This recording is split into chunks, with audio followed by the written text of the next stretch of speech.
Alright mga amigos, nagkaroon nga po ng kontrobersiya ang paglalagay ng hand wraps ni The Monster Naoya Inoue sa kanyang naging laban kagabi kay Alan David Picasso. Inireklamo ng kampo ni Picasso ang paglalagay ng hand wraps ni Inoue kung saan inuunan nitong lagyan ng tape ang kanyang kamao bago patungan ng benda o gauze. Ang tanong, bawal nga ba talaga yung estilo ng paglalagay ng hand wraps ni Inoue? Ang sagot, hindi po ito bawal. Ang tanong, kung hindi ito bawal, bakit siya inirereklamo? Ang sagot, hindi po kasi pare-pareho ang rules at guidelines ng bawat komisyon. Halimbawa na lang po niyan sa Amerika, iba po ang rules at guidelines ng Nevada, California, New York, Florida at Texas. May kanya-kanyang rules din ng UK pati na rin ng Japan. Ngayon, dahil majority po ng mga laban ni Inoue ay ginaganap sa loob ng Japan, natural na sanay po siya sa JBC rules, kung saan pinapayagan nga po ang paglalagay muna ng tape sa kanyang kamao bago lagyan ng benda o gauze. Pero hindi po para mandaya. Sadyang magkaiba lang po yung guidelines ng Japan sa nakasanayang guidelines nila Picasso. Sa kabilang banda, dahil hindi naman po Hapon si Alan David Picasso, natural iba rin ang kinagisnan nitong batas sa hand wrappings. Marahil na makita po nila na iba ang pamamaraan ni Inoue sa paglalagay ng benda, which is taliwas nga po sa kanilang nakagawian, natural nagreklamo po sila. Inisip nila na baka ginagawa yun ni Inoue para makakuha ng bentahe sa laban. At para wala ng pagtalunan, wala ng gulo, pinagbigyan po ni Inoue ang kahilingan ng kampo ni Picasso. Inulit niya ang pagbebenta ng kanyang kamao at muling pinatunayan na skills ang nagpapanalo sa kanya, hindi ang paglalagay ng hand wraps. Ngayon, sinisili po ng mga kritiko ni Inoue na marahil kaya daw po hindi niya na knockout si Alan David Picasso ay dahil nabisto na ang sikreto nito na magic hand wraps. Pero yan po ay ilusyon lamang ng mga John Riel Casimero fans na galit kay Inoue. Dahil si Inoue po ay nasa tuktok ng tagumpay kung saan ang kanyang pangalan ay binabanggit kahilera nila Terence Crawford at Alexander Usyk, habang si Casimero naman ay abala lumaban sa mga takoyaki vendors sa Japan. Hindi naman po ito ang unang pagkakataon na nasita si Inoue sa kanyang estilo ng paglalagay ng benda sa kamao.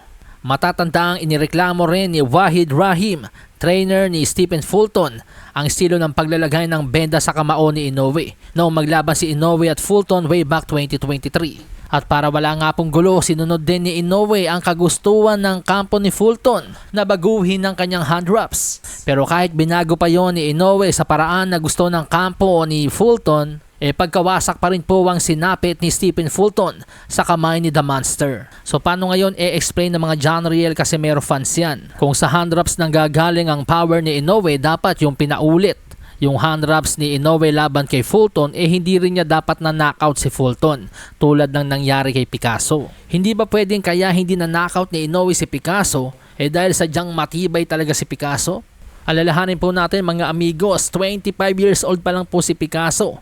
May height na 5'8". Ibig sabihin hindi pa talaga ito yung timbang ni Picasso, junior featherweight. Posibleng umakyat pa ito hanggang lightweight. Samantalang si Inoue 32 anyos na po at galing ito sa light flyweight lang. So kung matagalan man po ni Picasso yung suntok ni Inoue, hindi naman po nakakapagtaka yon dahil mas natural bigger fighter po si Picasso kaysa kay Inoue. Kahit naman po si Manny Pacquiao nung umakyat na siya ng timbang, unti-unti na pong kinaya ng kanyang mas malalaking kalaban ang kanyang suntok. Sa katunayan, may punto pa nga po sa kanyang karir na umabot ng 9 na taon na hindi siya nanalo ng knockout. Sa boxing talagang nangyayari po yun mga amigos na the more na china-challenge mo yung sarili mo sa pag-akyat ng timbang, makakatagpo ka talaga ng mga boksingerong kaya talagang tanggapin ang lakas ng suntok mo. Anyway, dalawang eksperto at veterano rin po ang nagsabi na bullshit ang mga paratang na nandadaya si Inoue. Para sa batikang trainer na si Robert Garcia at pamosong cutman na si Stitch Duran, ang paglalagay umano ng hand wraps ay ginagawa lang talaga upang proteksyonan ang kamao sa mga posible mong matamo na injury. When I'm in Vegas, I do it because it's allowed to, and I do it. Not too long ago,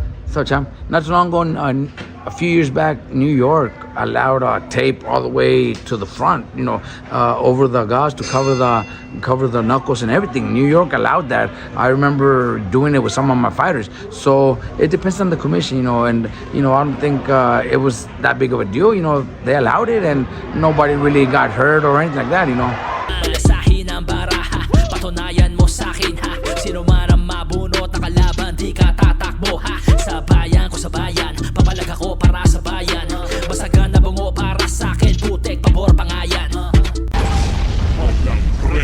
TP.